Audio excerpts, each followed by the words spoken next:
உம்மை நம்புவேன். முடிவு பரியந்தம் உம்மை நம்புவேன். உம்மை நம்புவேன், நான் உம்மை நம்புவேன். முடிவு பரியந்தம் உம்மை நம்புவேன். உம்மை நம்புவேன், நான் உம்மை நம்புவேன்.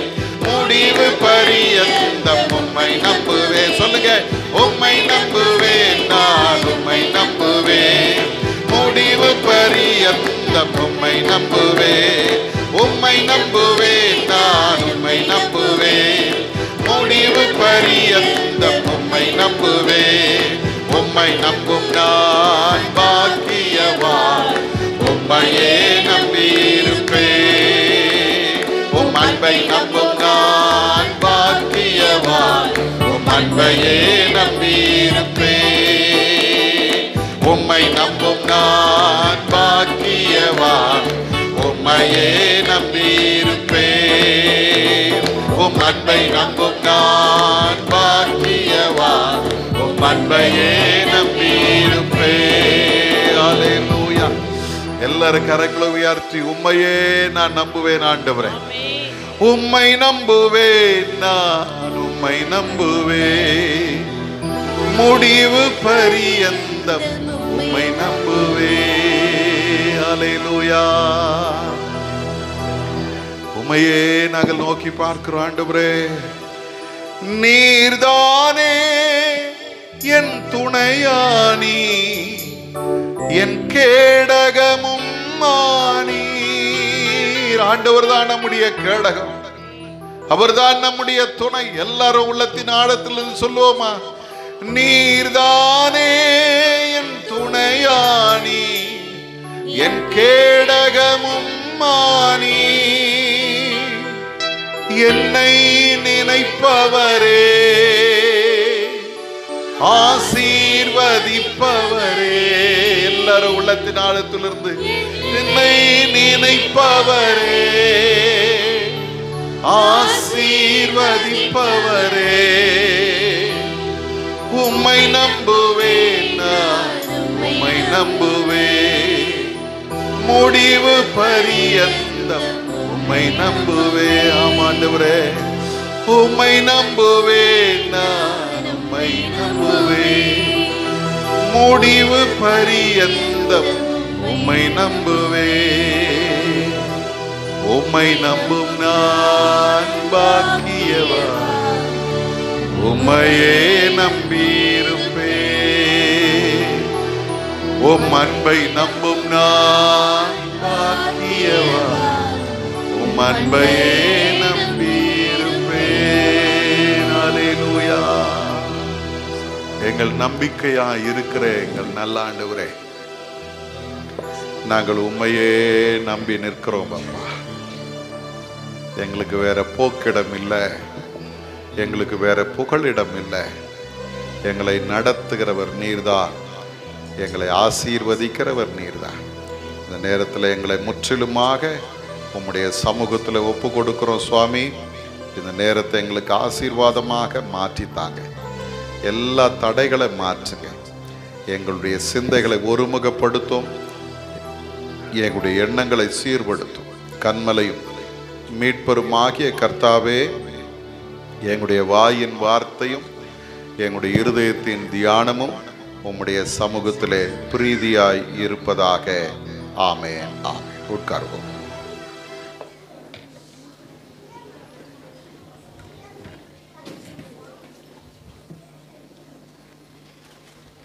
Price the Lord. அல்லேலூயா, அல்லேலூயா.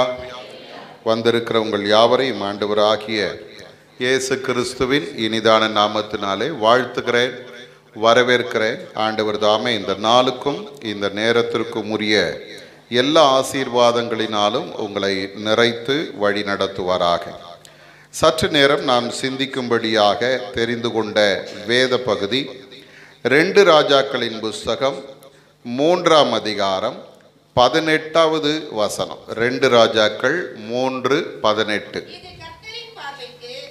இது கர்த்தரின் பார்வைக்கு அற்ப காரியம். அருமையானவர்களே, இன்றைக்கு நாம் தியானிக்க போகிற இந்த தியானத்தினுடைய தலைப்பு, பயப்படாதே, கர்த்தருக்கு இது அற்ப காரியம். அல்லேலூயா. இந்த 2 ராஜாக்களின் புஸ்தகம் 3ஆம் அதிகாரத்திலே நாம் பார்க்கும்போது, இஸ்ரவேலின் ராஜாவும் யூதாவின் ராஜாவும் ஏதோமின் ராஜாவும் 3 ராஜாக்களும் சேர்ந்து கொண்டு மோவாபின் ராஜாவுக்கு முன்பாக யுத்தம் பண்ணும்படி அவர்கள் புறப்பட்டு வந்தார்கள். இந்த 3 ராஜாக்களும் ஒன்று சேர்ந்து இந்த மோவாபின் ராஜாவை மேற்கொள்ள வரும்பொழுது, யுத்தம் பண்ண வரும்பொழுது, ஒரு 7 நாள் அவர்கள் வனாந்தரத்தில் அலைந்து திரிந்தார்கள். எதற்காக அப்படின்னா, அவர்களுக்கு தண்ணீர் இல்லை, அவர்களுடைய மிருக ஜீவன்களுக்கும் தண்ணீர் இல்லை. ஆகவே இவர்கள் இந்த 7 நாள் அலைந்து திரிந்த பொழுது இவர்களுக்கு ஒரு பயம் வந்து விட்டது. என்ன பயம் வந்தது என்று நாம் பார்ப்போமானால், கர்த்தர் இந்த 3 ராஜாக்களையும் மோவாபியர் கையிலே ஒப்பு கொடுக்கும்படி வரவழைத்தார் என்று சொல்லி இவர்கள் புலம்ப ஆரம்பித்து விட்டார்கள். இந்த சூழ்நிலையிலே தான் கர்த்தருடைய தீர்க்கதரிசியினிடத்தில் விசாரிக்கலாம் என்று சொல்லி இவர்கள் இந்த எலிசாவினிடத்தில் அவர்கள் விசாரிக்க போகிறார். அந்த நேரத்தில் எலிசா சொன்ன வார்த்தை தான் இந்த வார்த்தை, இது கர்த்தரின் பார்வைக்கு அற்ப காரியம். இன்றைக்கு அருமையான தேவ ஜனமே, இந்த வசனத்தை நாம் 1ஆம் தேதி தியானிக்கும் பொழுது, நடக்காததை நடத்துவது கர்த்தரின் பார்வைக்கு அற்ப காரியம் என்று பார்த்தோம். நாம் வேண்டிக் கொள்கிறதை விட அதிகமாய் செய்வது கர்த்தரின் பார்வைக்கு அற்ப காரியம் என்று நாம் பார்த்தோம். ஆயத்தப்பட்டவர்களுக்கு அற்புதம் செய்வது கர்த்தரின் பார்வைக்கு அற்ப காரியம் என்று நாம் பார்த்தோம். அருமையானவர்களே, ஆண்டவர் யார், அவருடைய வல்லமை எப்படிப்பட்டது என்று நாம் பார்ப்போமானால், யோபு தன்னுடைய அனுபவத்தில் சொல்கிறார். யோபுவின் புஸ்தகம் 42ஆம் அதிகாரம் 2வது வசனத்தை பார்ப்பீர்களானால், அங்கே யோபு சொல்லும் அருமையான ஒரு வார்த்தை என்ன தெரியுமா? தேவரீர் சகலத்தையும் செய்ய வல்லவர், நீர் செய்ய நினைத்தது ஒன்றும் தடைபடாது என்று ஆண்டவருடைய சமூகத்திலே சொல்லுகிறார். எரேமியாவின் புஸ்தகம் நமக்கு சொல்லித் தருகிற ஒரு காரியம் என்ன தெரியுமா? நான் மாம்சமான யாவருக்கும் தேவனாகிய கர்த்தர், என்னாலே செய்யக்கூடாத அதிசயமான காரியம் ஒன்று உண்டோ என்று ஆண்டவர் நம்மிடத்திலே கேட்கிறார். அருமையானவர்களே, இன்றைக்கு பல நேரங்களில் நம்முடைய வாழ்வில் வருகிற சூழ்நிலைகள் நம்ம என்ன சொல்ல வைக்கிறது தெரியுமா? இந்த இஸ்ரவேலின் ராஜா சொன்னது போல, ஐயோ, ஆண்டவர் எங்களை சத்துருடைய கைக்கு ஒப்பு கொடுத்து விட்டாரோ என்று புலம்புகிற ஒரு சூழ்நிலைக்கு அது நம்மை கொண்டு போய் நிறுத்துகிறது. ஆனால் ஒன்று தெரிஞ்சுங்க, நெருக்கடிகள் வரும் பொழுது ஆண்டவர் மேலே நாம் சந்தேகப்படுவதை விட கர்த்தருடைய வல்லமை எப்படிப்பட்டது என்பதை நாம் உணர்ந்து வாழும் பொழுது நிச்சயமாகவே நம்முடைய வாழ்க்கையில பெரிய காரியங்களை நாம் பார்ப்போம். என்னாகமத்தின் புஸ்தகம் 11ஆம் அதிகாரத்தை நீங்கள் வாசித்து பாருங்கள். அந்த இடத்துல ஆண்டவர் இந்த இஸ்ரவேல் ஜனங்களுக்கு 1 மாதம் வரைக்கும் இறைச்சி தருவேன் என்று சொல்லுகிறார். இதை கேட்ட உடனே மோசே ஆண்டவரிடம் கேட்கிறான், ஆண்டவரே, இவர்களுக்கு 1 மாதம் வரைக்கும் இறைச்சி தருவேன் என்று சொன்னீரே, இவர்களுக்கு இருக்கிற எல்லா மிருக ஜீவன்களை அடித்தாலும், கடலில் உள்ள எல்லா மச்சங்களை கொண்டு வந்தாலும், பறவைகளெல்லாம் கொண்டு வந்தாலும் 1 மாதத்திற்கு இவர்களுக்கு எப்படி இறைச்சி கிடைக்கும் அப்படின்னு இவர் கேட்கிறார். அப்போ மோசேக்கு ஆண்டவர் சொன்ன வார்த்தை பாருங்க, 23வது வசனத்துல, அதற்கு கர்த்தர், கர்த்தருடைய கை குறுகி இருக்கிறதோ, என் வார்த்தையின்படி நடக்குமோ நடவாதோ என்று இப்பொழுது காண்பாய் என்று சொல்லுகிறார். எனக்கு அருமையான தேவ ஜனமே, இந்த மோசே எப்படி ஆண்டவரே நடக்கும்னு கேட்கும்போது ஆண்டவர் அவனுக்கு சொல்லுகிற பதில் என்ன தெரியுமா? என் கை குறுகி இருக்கிறதோ, நான் என் வார்த்தையின்படி நடக்குமோ நடக்காதோ என்று இப்பொழுது நீ காண்பாய் என்று ஆண்டவர் அவனை பார்த்து சொன்னாரு. சொன்னபடியே ஆண்டவர் அவர்களுக்கு இறைச்சி கொடுத்தார். ஒரு அல்லேலூயா சொல்லுங்க. என் ஆண்டவர் சும்மா வாயில பேசிட்டு போறவர் அல்ல, அவர் செயல்படுகிற கர்த்தர். எப்படி செயல்படுகிறவர்? எல்லாவற்றையும் செய்ய வல்லமை உள்ளவராய் நம்மோடு கூட இருந்து செயல்படுகிற கர்த்தர்.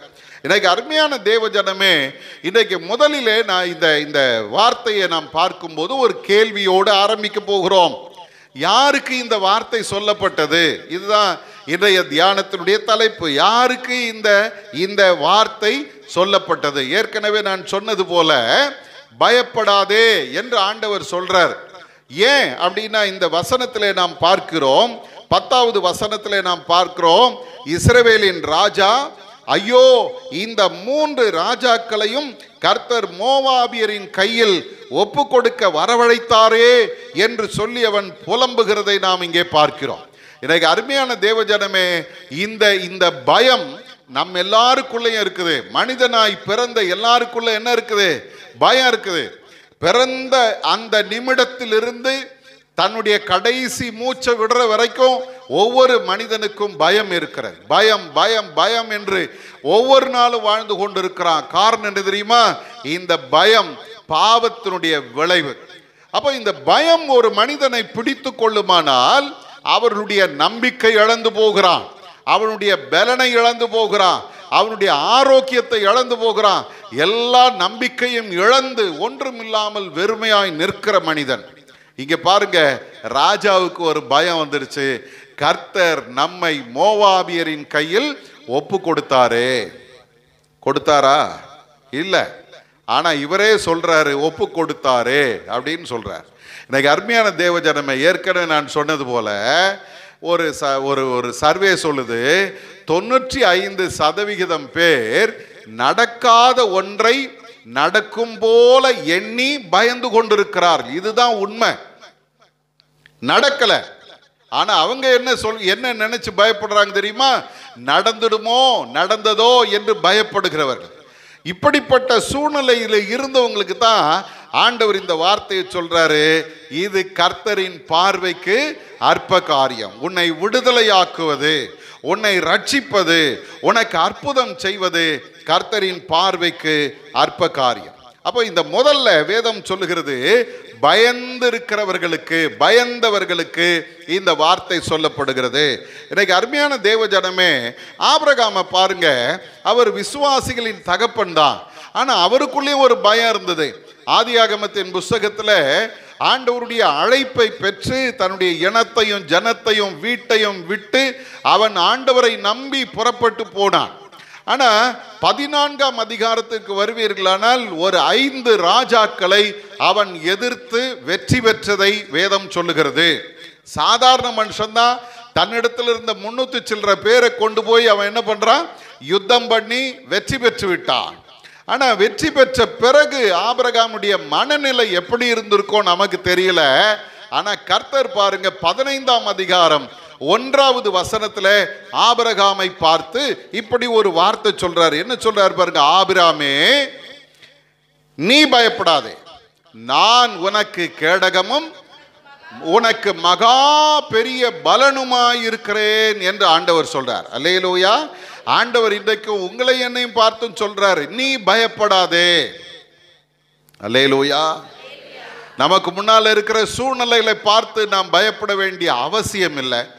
நமக்கு முன்னால் இருக்கிற பிரச்சனைகளை பார்த்து நாம் பயப்பட வேண்டிய அவசியம் இல்லை. தேவைகளை பார்த்து பயப்பட வேண்டிய அவசியம் இல்லை.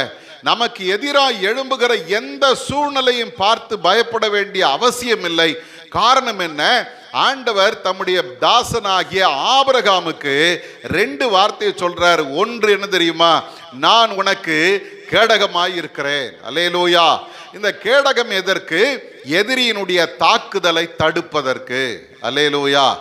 எதிரியினுடைய தாக்குதலை தடுப்பதற்கு கேடகம். அப்ப ஆண்டவர் சொல்றார், நான் உனக்கு கேடகமாய் இருக்கிறேன். யாரும் உன்னை எதிர்க்க முடியாது, யாரும் உன்னை தாக்க முடியாது, யாரும் உன்னை வீழ்த்த முடியாது. அப்போ ஆண்டவர் என்னுடைய கேடகமாய் இருந்தா நான் பயப்பட வேண்டிய அவசியம் இல்லை. இரண்டாவது பாருங்க, ஆண்டவர் ஆபிரகாமை பார்த்து சொல்லுகிறார், ஆபிரகாமே நான் உனக்கு எப்படி இருக்கிறேன்? மகா பெரிய பலனாய் இருக்கிறேன். பலன் என்ன? பலன் அல்ல, பலன். என்ன பலன்? என்னை நம்பி நீ வந்திருக்கிறாய், என்னையே சார்ந்து வந்திருக்கிறாய், எங்கே போகிறோம் என்று தெரியாமல் வந்திருக்கிறாய், ஆண்டவர் அழைத்து விட்டார், அவர் என்னை நடத்துவார் என்ற நம்பிக்கையோடு வந்திருக்கிறாய். ஆகவே அந்த நம்பிக்கைக்கு நான் உனக்கு பலன் தருகிறவராய் வந்திருக்கிறேன். அல்லேலூயா. எனக்கு அருமையான தேவஜனமே, ஆண்டவருடைய சமூகத்தில் நம்பிக்கையோடு வந்திருக்கிற உங்களை பார்த்து கர்த்தர் சொல்றாரு, அந்த நம்பிக்கைக்கு நான் பலன் தருகிறவராய் உன்னிடத்துல வந்திருக்கிறேன். என்ன பண்ணாத? பயப்படாத. அல்லேலூயா. வேதத்தை வாசிச்சு பாருங்க, ஒரு சில மனிதர்களை அல்லது ஒரு சில பயங்களை குறித்து வேதம் சொல்லுகிறது. உபாகமம் 20ஆம் அதிகாரம் 1வது வசனத்தை யாராகிலும் ஒருத்தர் வாசிங்க. உபாகமம் 20:1. நீ உன் சத்துருக்களுக்கு எதிராக யுத்தம் செய்ய புறப்பட்டு போகையில் குதிரைகளையும் ரதங்களையும் உன்னிலும் பெரிய கூட்டமாகிய ஜனங்களையும் கண்டால் அவர்களுக்கு பயப்படாயாக. அல்லேலூயா. அண்டர்லைன் பண்ணி வச்சுங்க. பைபிள் என்ன சொல்லுது தெரியுமா? நீ யுத்தம் பண்ண போகும்போது, சத்துருக்களுக்கு எதிராக யுத்தம் செய்ய போகும்போது, குதிரைகளையும் ரதங்களையும் உன்னிலும் பெரிய கூட்டமாகிய ஜனங்களையும் கண்டால், அல்லேலூயா, உன்னால எதிர்க்க முடியாது. உன்னுடைய சுய பலத்தினால எந்த காரியத்தை சாதிக்க முடியாது. ஒரு பெரிய சேனையை பார்க்கிறாய், குதிரை படையை பார்க்கிற, யானை படையை பார்க்கிற, இதெல்லாம் பார்த்தா நீ என்ன பண்ணாத? உன் சத்துருவை கண்டு பயப்படாதே. இன்னைக்கு காலையில் ஆண்டவர் உங்களை பார்த்து சொல்றாரு, உனக்கு எதிராக எப்பேற்பட்ட சத்துரு எழும்பினாலும் அவனை பார்த்து என்ன பண்ணாத? பயப்படாது. அல்லேலூயா, அல்லேலூயா. எனக்கு அருமையான தேவ ஜனமே, ஏன் அப்படின்னா வேதம் சொல்லுகிறது, உன்னை எகிப்து தேசத்திலிருந்து புறப்பட பண்ணின உன் தேவனாகிய கர்த்தர் உன்னோட இருக்கிறார். அல்லேலூயா. ஆண்டவர் யார்? அவர் என் கூட இருந்தா நான் ஏன் பயப்படக்கூடாது? சத்துருவை பார்த்து நான் எப்படி பயப்படாம இருக்க முடியும்னு கேட்குறீங்களா? ஆண்டவருடைய வேதம் சொல்லுது, ஏற்கனவே உன்னை அடிமைத்தனத்திலிருந்து மீட்டெடுத்த கர்த்தர் நான் உன்னோடு கூட இருக்கிறேன். அல்லேலூயா. அப்ப ஜெயம் கொடுக்கிறவர் என்னோடு கூட இருக்கும்போது நான் சத்துருவை பார்த்து பயப்பட வேண்டிய அவசியம் கிடையாது. இன்னைக்கு பல நேரங்களில் சத்துரு நமக்கு எதிராக பைபிள் சொல்லுது, வெள்ளம் போல வருகிறார். எப்படி வர? பேதுரு கிட்ட கேட்டீங்கன்னா அவர் சொல்லுவாரு, சத்துரு கெர்ச்சிக்கிற சிங்கம் போல வருகிறான். எப்படிப்பட்ட தோற்றம் அப்படின்னா, ஒன்று பெருவெள்ளம் போல வருகிறது, இன்னொன்று சிங்கம் போல வருது. சிங்கமா அப்படின்னா இல்லை, சிங்கம் போல. சாயந்தரம் வந்தீங்கன்னா நம்ம பிள்ளைங்கள்லாம் ஒரு அவங்க ஆட்டம் பாட்டெல்லாம் இருக்குது, நாடகம்லாம் இருக்குது, அவங்க நடிப்பாங்க. அதில் என்ன சொல்கிறது, தேவ சகாயம் பிள்ளை அப்படின்னு ஒருத்தர் நடிக்க போகிறாரு. அவரா அப்படின்னா இல்லை, அவரை போல. அல்லேலூயா. அப்போ இந்த இடத்துல நாம் பார்க்கிறோம், பிசாசு நம்ம பயமுறுத்துறான். எப்படி பயமுறுத்துறான்? நான் தான் சிங்கம் வந்திருக்கிறேன். நீங்க உடனே என்ன பண்றீங்க? ஐயோ சத்துருவா, ஐயோ பயங்கரமா இருக்குது, அது நம்மளை அப்படி பண்ணிடும் இப்படி பண்ணிடும். ஒன்று தெரிஞ்சுங்க, அவன் சிங்கம் இல்ல, சிங்கம் போல. வெள்ளம் அல்ல, வெள்ளம் போல. அல்லேலூயா. அப்போ டூப்ளிகேட்டை பார்த்து தான் பயந்துகிட்டு இருக்கிறோம். ஒரிஜினல் நம்ம கூட இருக்கிறார். ஒரு அல்லேலூயா சொல்லுங்க. அவர் யார் தெரியுமா? உன்னை அடிமைத்தனத்தின் வீடாகிய எகிப்திலிருந்து மீட்டு கொண்டு வந்த உன் தேவனாகிய கர்த்தர். அல்லேலூயா.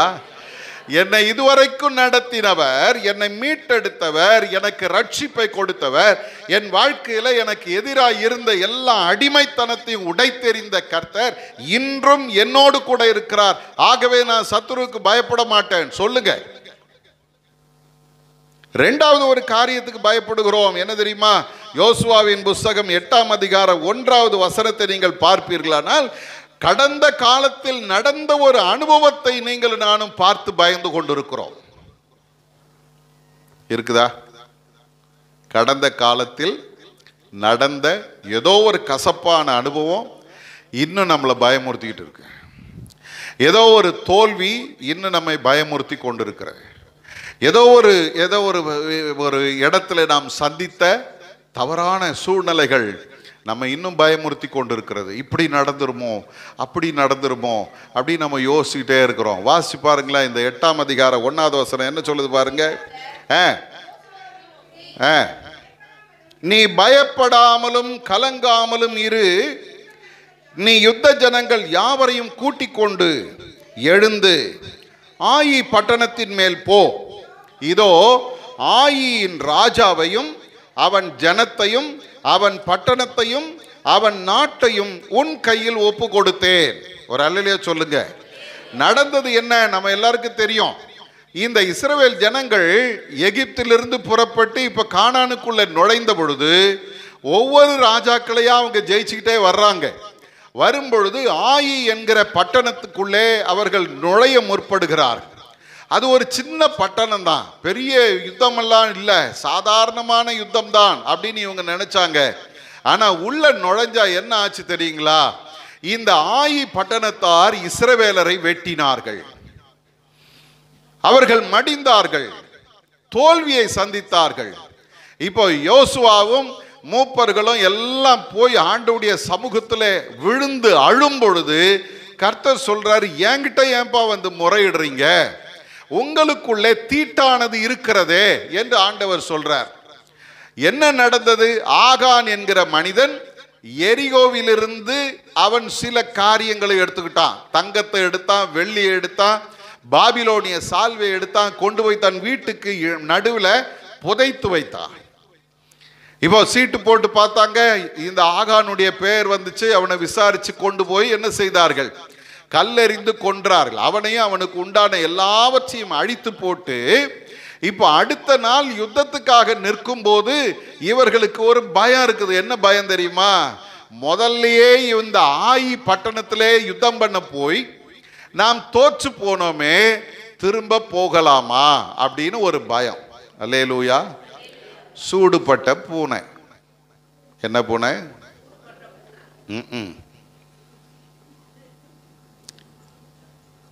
ஒரு ராஜா அவருடைய மந்திரி கிட்ட சொன்னாரா, மந்திரி பூனையை வளர்க்கணும், வித்தியாசமா வளர்க்கணும். நீ எப்படி வளர்ப்ப? அவன் சொன்னான், ராஜா இது ஒன்றும் பெரிய விஷயம் கிடையாது, பூனையை நான் வளர்த்து காமிக்கிறேன், வித்தியாசமா வளர்க்குறேன். இவர் கூட்டிட்டு போனார் ஒரு குட்டி பூனையை. அதுக்கு முதல் நாள் பால் வச்சாரு. வைக்கும்போது நல்லா கொதிக்க பாலை கொண்டு வந்து வச்சான்.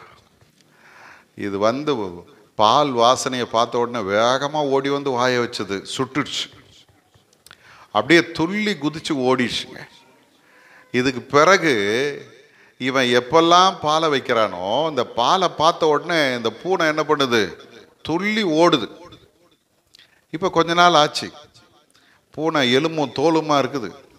ராஜா, நான் ஒரு பூனையை வித்தியாசமாக வளர்த்து வச்சிருக்கிறேன். சரி, என்ன வித்தியாசம் காமி அப்படின்னு பார்த்தா இவன் சொல்கிறான், ராஜா எல்லா பூனையும் பால் குடிக்கும், ஆனால் என் பூனை என்ன பண்ணாது, அது வெறுத்து ஓடையா அப்படின்னா. ராஜாவுக்கு பெரிய ஆச்சரியம், பரவாயில்லையே பால் குடிக்காத ஒரு பூனையா அப்படின்னு பார்க்குறாரு.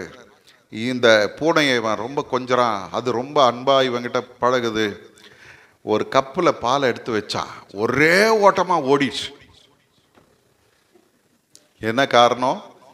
சூடுபட்ட பூனை. இன்னைக்கு நிறைய கிறிஸ்தவங்க கடந்த காலத்தின் அனுபவத்திலேயே தான் வாழ்ந்துக்கிட்டு இருக்கிறோம். ஐயோ அப்படி ஆயிடுச்சே, ஐயோ இப்படி ஆயிடுச்சே, இந்த மாதிரி ஒரு அவமானம் வந்துடுச்சே, இந்த மாதிரி ஒரு சூழ்நிலை வந்துடுச்சே, இனிமேல் நான் எப்படி வாழ முடியும், இனிமேல் எப்படி நான் இதை செய்ய முடியும்? ஜாக்கிரதை. ஆண்டவர் உங்களை பார்த்து சொல்றாரு, நீ பயப்படாத, நீ பயப்படாத. ஆயி என்கிற பட்டணம், அந்த ஆயின்ற பேருக்கு என்ன அர்த்தம்னு பார்த்தீங்கன்னா அதுக்கு என்ன அர்த்தம் தெரியுங்களா? ரூயிண்டுன்னு அர்த்தம், அழிந்து போன ஒரு பட்டணம். பேரே என்னது? அழிந்து போன பட்டணம். ஆனால் அந்த பட்டணத்தில் இஸ்ரவேல் ஜனங்கள் போய் தோற்று போனார்கள்.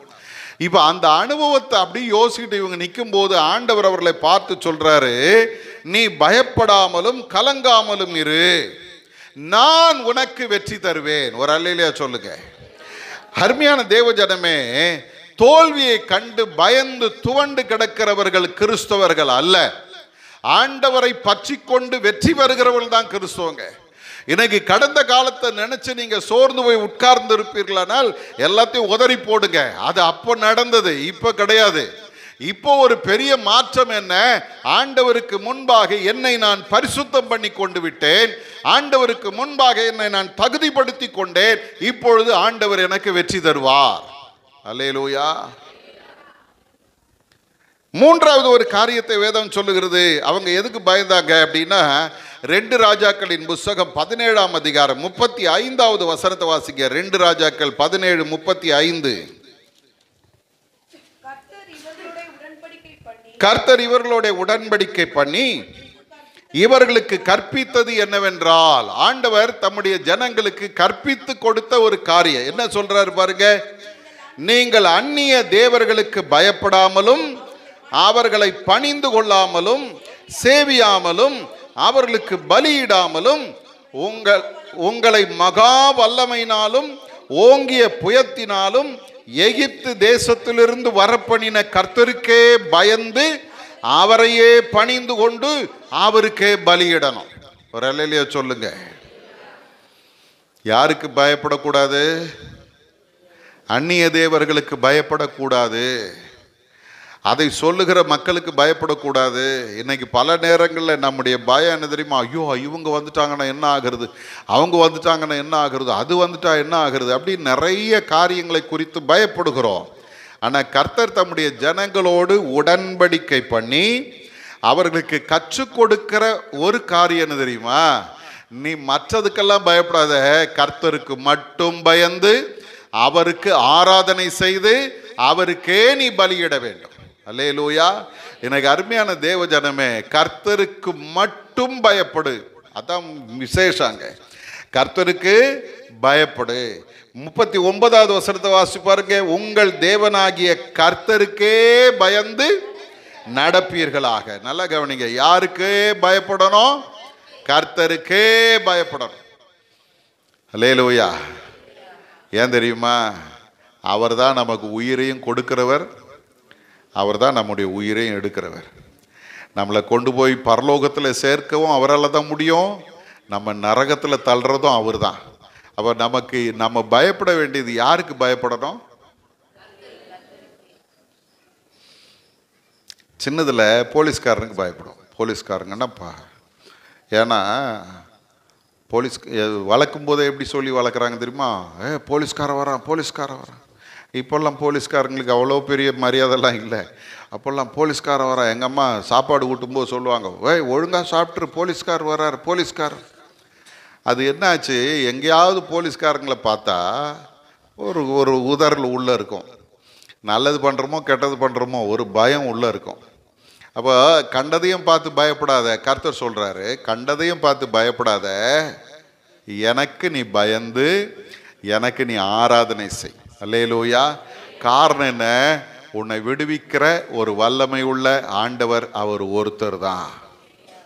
அல்லேலூயா. அப்போ பைபிள் சொல்லுது, முதல்ல நீ சத்துருவை கண்டு பயப்படாத, 2வது தோல்வியை கண்டு பயப்படாத, 3வது அந்நிய தேவர்களுக்கு பயப்படாதே.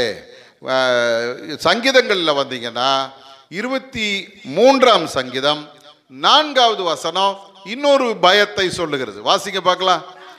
நான் மரண இருளின் பள்ளத்தாக்கிலே நடந்தாலும் பொல்லாப்புக்கு பயப்படேன், தேவரீர் என்னோடு கூட இருக்கிறீர், உமது கோலும் உமது தடியும் என்னை தேற்றும். அல்லேலூயா. இந்த இடத்துல நாம் பார்க்கும்போது 4வதாக வேதம் சொல்லுகிறது, நான் மரண இருளின் பள்ளத்தாக்கிலே நடந்தாலும். அல்லேலூயா.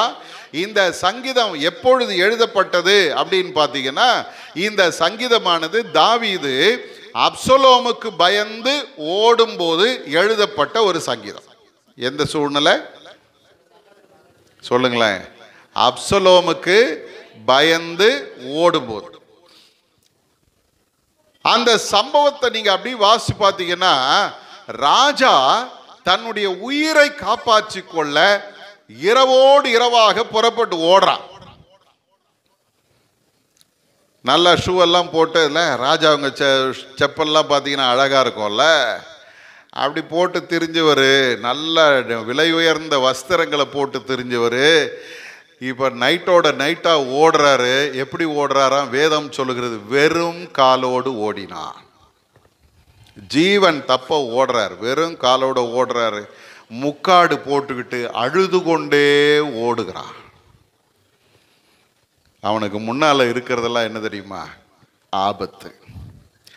எந்த நேரம் தன்னுடைய மகன் வந்து தன்னை வீழ்த்தி விடுவான் என்பது தெரியாம ஒரு பயங்கரமான நெருக்கடியில் உட்கார்ந்து கொண்டிருக்கும் போது தாவீது சொல்றாரு, நான் மரண இருளின் பள்ளத்தாக்கிலே நடந்தார்.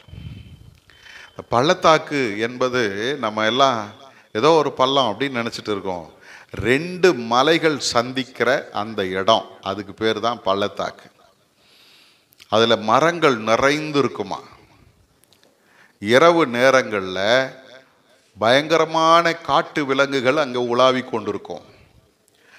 இந்த சங்கீதக்காரன் பாருங்க, தன்னை ஒரு ஆடாகவும் தன் ஆண்டவரை ஒரு மேய்ப்பராகவும் நினைத்து கொண்டு இந்த சங்கீதத்தை அவர் பாடுறார். அந்த பள்ளத்தாக்கில் மரம் நிறைந்த, இரவு நேரத்தில் இருள் நிறைந்த, அதுவும் எப்படிப்பட்ட இருள்? மரண இருள் நிறைந்த, ஆபத்துகள் நிறைந்த ஒரு இடத்துல இந்த ஆடு போய்கிட்டு இருக்குது. இந்த ஆடு என்ன சொல்லுது தெரியுமா? நான் இந்த மரண இருளை பார்த்து பயப்பட மாட்டேன். காரணம் என்ன? என் தேவன், என் இடையன் என்னோடு கூட இருக்கிறார். அல்லேலூயா, அல்லேலூயா. ஒருத்தர் இப்படி சொல்றாரு, அந்த கோலும் தடியும் என்னை தேற்றும் அப்படின்னு சொல்லும்போது அது என்ன அப்படின்னா, அந்த மரண இருள்ல அடுத்த அடி எடுத்து வைக்கும்போது என்ன ஆபத்து இருக்குது தெரியாது, எதிரில் என்ன மிருகம் வருதுன்னு தெரியாது, இல்லை பின்னால என்ன மிருகம் வருதுன்னு தெரியாது. ஆனா ஒன்று மாத்திரம் இது காதுல விழுந்துகிட்டே இருக்குது. என்ன தெரியுமா? அந்த மேய்ப்பன் தன் கையில இருக்கிற கோலை அங்கங்க அப்படி குத்தி வச்சு நடப்பார் பாருங்க. அந்த கோலும் தடியும் அதனுடைய சத்தம் இந்த ஆட்டுக்கு ஒரு தைரியத்தை கொடுக்குது. என்ன தைரியம் தெரியுமா? என் மேய்ப்பன் என்னோடு கூட இருக்கிறார், என் மேய்ப்பன் என்னோடு கூட இருக்கிறான், எந்த சேதமும் எனக்கு வராது, என் மேய்ப்பன் என்னோடு கூட நடந்து கொண்டிருக்கிறான், எந்த துஷ்ட மிருகமும் என்னை தொட முடியாது, என் மேய்ப்பன் என்னோடு கூட இருக்கிறாருடைய கோலும் தடியும் என்னை காப்பாற்றும். அல்லேலூயா. நம்ம வாழ்க்கையில எப்பேற்பட்ட நெருக்கடிகள் வந்தாலும் அதுக்கு நடுவில் உட்கார்ந்துக்கிட்டு தைரியமா சொல்லுங்க, என் ஆண்டவர் என்னோடு கூட இருக்கிறார். அல்லேலூயா, என் ஆண்டவர் என்னோடு கூட இருக்கிறார். யோபு பாருங்க, அத்தனை சோதனைக்கு நடுவில் உட்கார்ந்துக்கிட்டு அவர் சொல்றார், என் மீட்பர் உயிரோடு இருக்கிறார். அல்லேலூயா. நான் செத்து போன ஆண்டவர் ஆராதிக்கல, ஜீவனுள்ள தேவனை ஆராதிக்கிறேன், என்னோடு கூட வருகிற ஒரு ஆண்டவரை ஆராதிக்கிறேன், எனக்காக பெரிய காரியங்களை செய்கிற ஒரு தேவனை நான் ஆராதிக்கிறேன். அல்லேலூயா. மரண இருளை கண்டு பயப்படாத. அடுத்தது சொல்லுகிறது ஏசாயா தீர்க்கதரிசியின் புஸ்தகம் 43ஆம் அதிகாரம் 2வது வசனத்தை வாசிங்க. ஏசாயா 43:2. நீ தண்ணீர்களை கடக்கும் போது நான் உன்னோடு கூட இருக்கிறேன், நீ ஆறுகளை கடக்கும் போது அவைகள் உன்மேல் புரளுவதில்லை.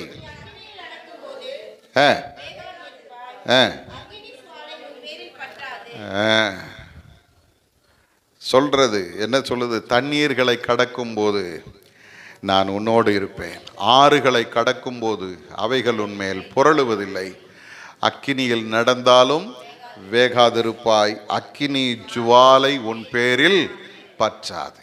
அல்லேலூயா.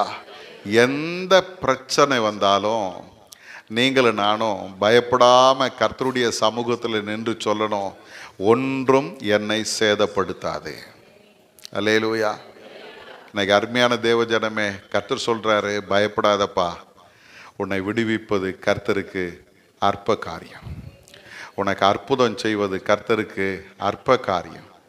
நீ வேண்டிக் கொள்கிறதை விட மேலான அற்புதங்களை செய்வது கர்த்தருக்கு அற்ப காரியம். அதோடு கூட காத்திருந்தால், ஆயத்தமாகி காத்திருக்கிறவர்களுக்கு அற்புதம் செய்வது கர்த்தருக்கு அற்ப காரியம். இந்த சூழ்நிலையில தான் ஒரு கூட்டத்தை பார்க்குறோம். அந்த கூட்டம் என்ன பண்ணுது தெரியுங்களா? மார்க்கு 4ஆம் அதிகாரம் 40வது வசனத்தை வாசிங்க. மார்க்கு 4:40.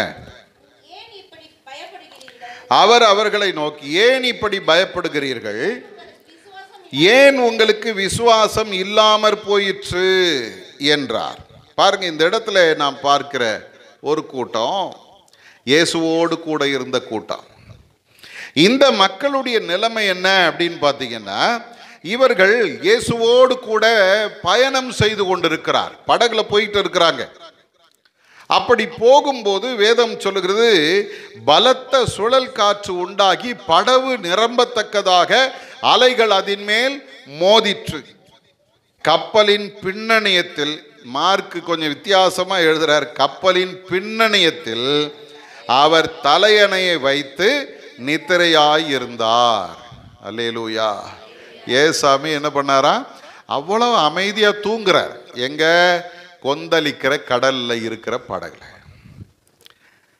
நல்ல கவனிங்க, தைரியசாலி பதற மாட்டான்.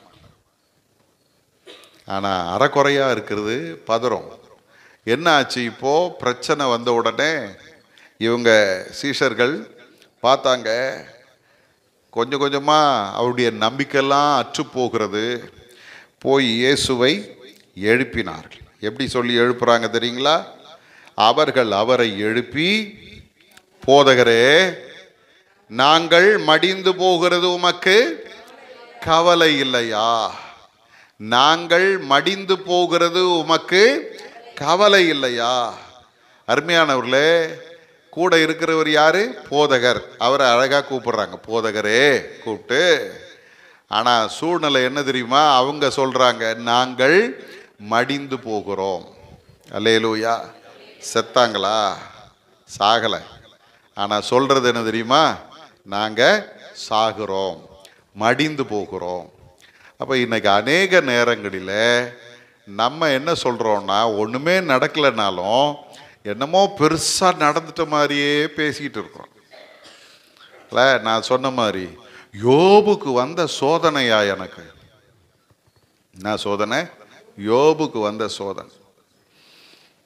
எங்கேயாவது ஏதாவது இழந்துட்டோமா? ஒன்றும் இல்லை, ஒரு பிரச்சனை வந்துடுச்சு, நெருக்கடியில் இருக்கிறோம், உடனே சொல்கிறோம் யோபுக்கு வந்த மாதிரி எனக்கு சோதனையா. இதெல்லாம் பேசி பேசி பேசியே பல நேரங்களில் நம்முடைய அற்புதத்தை நாம் இழந்து போய் கொண்டு இருக்கிறோம். ஆண்டவர் கேட்குறாரு, ஏப்பா ஒன்றுமே நடக்கலையே, இன்னும் நீ உயிரோடத்தானே இருக்கிற, நான் உன் கூடத்தானே இருக்கிறேன், ஏன் பயப்பட்டீர்கள்? ஏன் உங்களுக்கு விசுவாசம் இல்லாமற் போயிற்று? அல்லேலூயா. இந்த காலை நேரத்தில் உங்களை என்னையும் பார்த்து கர்த்தர் கேட்குறாரு, ஏன் பயப்பட்ட? ஏன் உனக்கு விசுவாசம் இல்லாமல் போச்சு? கர்த்தர் எனக்கு ஒரு நன்மை செய்வார், நீ காத்துட்டு இருக்கலாம போயிட்டிய, அவசரப்படுறிய, பதறிய, ஏன்? அருமையான தேவ ஜனமே, மத்தேயின் சுவிசேஷத்தில் இதுலேயே நாம் பார்க்கிற ஒரு காரியம் என்ன தெரியுமா? இயேசு எழுந்து காற்றை அதட்டி கடலை பார்த்து, இறையாதே அமைதலாயிரு என்றார். அப்பொழுது காற்று நின்று போய் மிகுந்த அமைதல் உண்டாயிற்று. அல்லேலூயா. அப்ப ஆண்டவரை நம்பி நிற்கிறவருடைய வாழ்க்கையில அவர் நம்மோடு கூட இருந்து செய்கிற ஒரு பெரிய அற்புதம் என்ன தெரியுமா? ஒரு பெரிய அமைதியை கர்த்தர் நமக்கு தருவார். எத்தனை பேர் நம்புறீங்க? அமைதி தருகிற ஒரு கர்த்தர் நம்மோடு கூட இருக்கிறார். இன்னைக்கு அருமையான தேவ ஜனமே, இப்போ இன்னொரு காரியத்தை நான் உங்களுக்கு சொல்ல விரும்புகிறேன். ஒருவேளை நான் பயந்தேன்னா என்ன ஆகும்? எல்லாம் பயப்படாத பயப்படாதன்னு சொல்லிகிட்டே போயிட்டா பயந்தா என்ன ஆகும் அப்படின்றதையும் சொல்லணும்ல. ரொம்ப அருமையாக பைபிள் சொல்லுது. யோபுவின் புஸ்தகம் 3ஆம் அதிகாரம் 25வது வசனத்தை யாராவது ஒருத்தர் வாசிங்க. யோபு 3:25. நான் பயந்த காரியம் எனக்கு நேரிட்டது. நல்லா கவனிங்க, யோபு சொல்றாரு, நான் பயந்த காரியம் எனக்கு நேரிட்டது, நான் அஞ்சினது எனக்கு வந்தது. எது வரக்கூடாதுன்னு நினைச்சோன்னா வந்துருச்சியா சொல்றோம்ல, எது நடக்க கூடாதுன்னு நினைச்சனோ அது நடந்துருச்சு. சொல்றீங்களா? ஏன் நடந்தது அப்படின்னா பைபிள் சொல்லுது, நான் எதற்கு பயப்படுகிறேனோ அது நடக்கிறது, நான் எதற்கு அஞ்சினேனோ அது எனக்கு வந்தது. அப்ப இன்னைக்கு நீங்களும் நானும் ஆண்டுடைய சமூகத்தில் தைரியமாய் நின்று விசுவாசத்தோடு எதுவும் என்னை சேதப்படுத்தாதுன்னு சொல்லி பாருங்க, ஒன்றும் உங்களை சேதப்படுத்தாது. எதுவும் என்னை மேற்கொள்ள முடியாது சொல்லி பாருங்க, எதுவும் உங்களை மேற்கொள்ளாது. ஆனா நம்ம என்ன பண்றோம் தெரியுமா? செத்தண்டா டோய் அப்படின்னு விடுறோம். முடிவு என்ன? உண்மையிலேயே செத்து போறோம். அல்லேலூயா. முடியாது அப்படின்னா முடியாது தான், நடக்காதுன்னு சொன்னீங்கன்னா நடக்காது தான். எனக்கு நிறைய நேரங்களில் நம்முடைய வார்த்தையே நம்மை குற்றப்படுத்தி கொண்டிருக்கிற. பெருசா ஒன்றும் யாரும் நமக்கு தீங்கு செய்ய வேண்டியதில்லை, நம்மளே தான் நமக்கு தீங்கு செஞ்சுக்கிட்டு இருக்கிறோம். ஒன்று தெரிஞ்சுங்க, எனக்கு வியாதி வந்துடுச்சு, உதாரணத்துக்கு சொல்கிறேன், எனக்கு சுகர் வந்துடுச்சு அப்படின்னு நீங்கள் ஒரு 4 நாள் சொன்னீங்கன்னா 5ஆவது நாள் உங்களுக்கு சுகர் இருக்கும். நீங்கள் சொல்லி பாருங்க, அதெல்லாம் எனக்கு வராதுங்க, சுகர்லாம் எனக்கு இல்லை அப்படின்னு சொல்லி பாருங்க. தைரியமாக சொல்லுங்க. ஏதோ ஐயா சொல்லிட்டாருன்னு கடமைக்காக சொல்லக்கூடாது, தைரியமாக சொல்லி பாருங்க, ஒன்றும் இருக்காது. அல்லேலூயா. ஏன்? அதுக்கு நான் பயப்படலை, அதுக்கு நான் அஞ்சலை, அது என்கிட்ட வராது. அல்லேலூயா. அப்போ இந்த இடத்துல நாம் பார்க்கிறோம், நான் பயந்த காரியம் எனக்கு நேரிட்டது, நான் அஞ்சினது எனக்கு வந்தது அப்படின்னு அவங்க சொல்கிறாங்க. இன்னைக்கு அருமையானவரில் ஒரு கதை ஒன்று சின்ன பிள்ளையா இருக்கும்போது படித்தேன் ஸ்கூலில், அது சொல்கிறேன் பாருங்க. ஒருத்தனுக்கு ஜோசியத்து மேலே நம்பிக்கை. அவன் இப்போது ஜோசியக்காரங்கிட்ட போய், ஐயா நான் எப்போ சாவேன் சொல்லுங்கன்னு கேட்டான். எப்போ சாவேன்?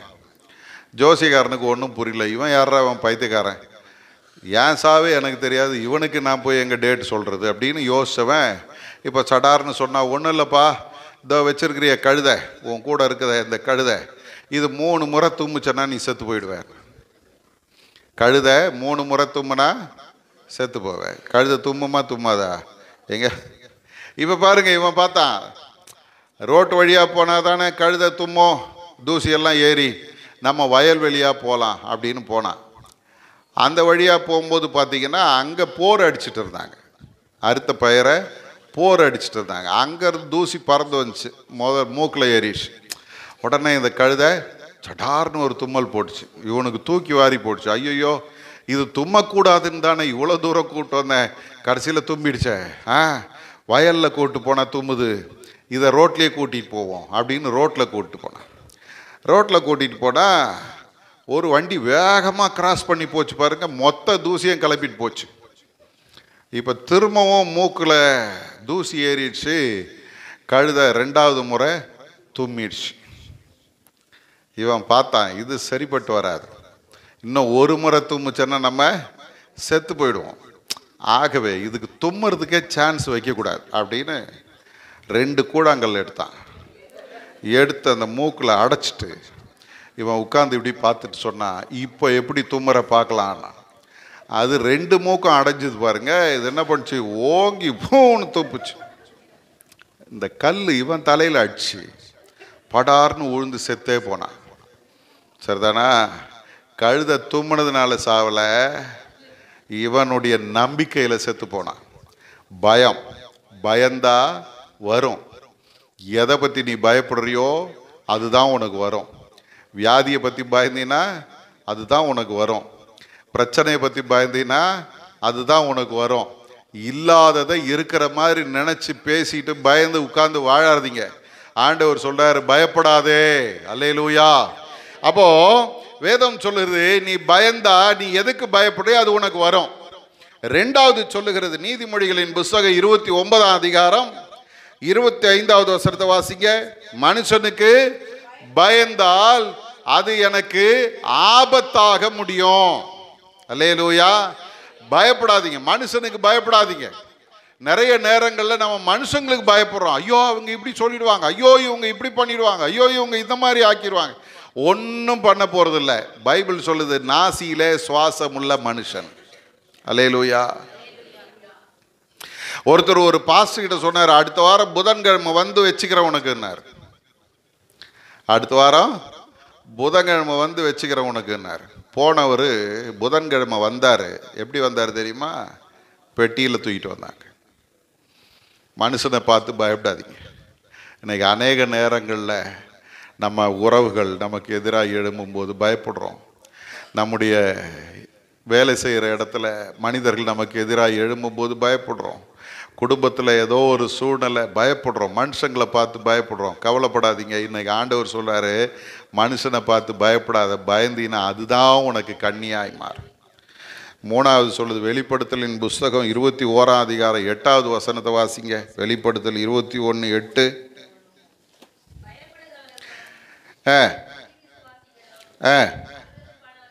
பாருங்க, இந்த இடத்துல ஆண்டவருடைய வேதம் சொல்லும்போது என்ன சொல்லுது? பயப்படுகிறவர்களும் அவிசுவாசிகளும் அருவருப்பானவர்களும் கொலைபாதகரும் விபச்சாரக்காரரும் சூனியக்காரரும் விக்கிரகாராதனைக்காரரும் பொய்யர் அனைவரும் 2ஆம் மரணமாகிய அக்கினியும் கந்தகமும் எரிகிற கடலிலே பங்கடைவார்கள். ஒரு அல்லேலியா சொல்லுங்க. இதுக்கும் அல்லேலியாவா? இல்ல, முதல் பேர் யார் பேர் இருக்குது? நம்ம பேர் தான் இருக்குது. எங்க போக மாட்டோம். என்னயா கோயிலுக்கு வந்தால் பரலோகம் போகலான்னு சொல்லிட்டு கடைசியில் இப்போ நரகத்துக்கு போகிற வழி சொல்கிறியா அப்படின்றீங்களா? அது எங்கேயும் இல்லைங்க, நம்ம உள்ளத்துக்குள்ளே தாங்க இருக்குது. என்ன இருக்குது? பயம். பயப்படுகிறவர்கள் எங்கே போக மாட்டாங்க? பரலோகம் போக மாட்டாங்க. அப்போ இன்றைக்கி நீங்களும் நானும் தைரியமாக நிற்கணும். ஆண்டவருடைய வேதம் சொல்லு, நீதிமான்கள் எப்படி இருப்பாங்களாம்? சிங்கத்தை போல. அல்லேலூயா. கம்பீரமாக நிற்கணுங்க. ஆண்டவருடைய நாமத்தினால தைரியமாக நில்லுங்க. சாத்ராக்கு மேஷாக்கு ஆபேத்நேகோவை பாருங்க. ராஜா அவருக்கு கோபம் தலைக்கு ஏறி அக்கினி சூளை 7 மடங்கு கொளுத்திட்டார். அதை குறித்து சொல்லும்போது சொல்ல, 21 அடி உயரத்துக்கு அக்கினி எரியுது. பக்கத்தில் போக முடியல, முகங்கள்லாம் அப்படியே எரியுது. ஆனால் அத்தனைக்கும் நடுவில் சாத்ராக்கு மேஷாக்கு ஆபேத்நேகோ ராஜாவை பார்த்து சொல்ல, ராஜாவே, நீ நிறுத்தின இந்த பொற்சிலையை நாங்கள் வணங்க மாட்டோம். காரணம் என்ன தெரியுமா? நாங்கள் ஆராதிக்கிற எங்கள் தேவன் எங்களை தப்புவிக்க வல்லவராயிருக்கிறார். அல்லேலூயா. இன்னைக்கு அருமையானவர்களே, நம்ம சொல்ற வார்த்தையில தான் இன்னைக்கு வெற்றியும் தோல்வியும் இருக்குது. நாங்கள் ஆராதிக்கிற எங்கள் ஆண்டவர் எங்களை தப்புவிக்க வல்லவராயிருக்கிறார்.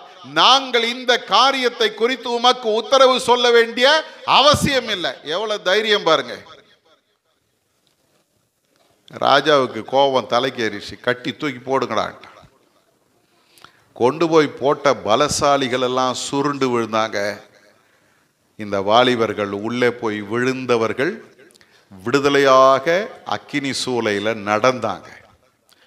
அவர்களோடு கர்த்தர் இருந்தார். அல்லேலூயா. எனக்கு ஆண்டவருடைய வேதம் சொல்லுகிறது, பயப்படாதிருங்கள். கர்த்தருக்கு அவருடைய பார்வைக்கு இது அற்ப காரியம். எப்பேற்பட்ட சூழ்நிலையானாலும் கர்த்தருக்கு அது அற்ப காரியம். இந்த மாதத்தில் உங்களை என்னையும் கர்த்தர் அற்புதமாக நடத்த போகிறார். பெரிய காரியங்களை செய்து நடத்த போகிறார்.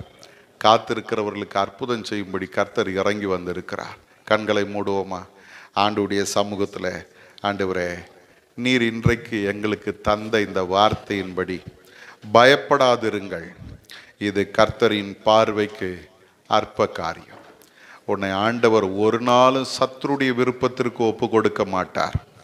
நீ ஒரு நாளும் அழிந்து போக மாட்டாய்.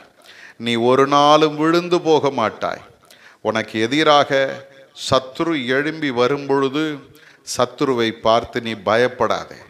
காரணம், உன்னை விடுவித்து இதுவரைக்கும் உன்னை நடத்தி வந்த கர்த்தர் உன்னோடு கூட இருக்கிறார்.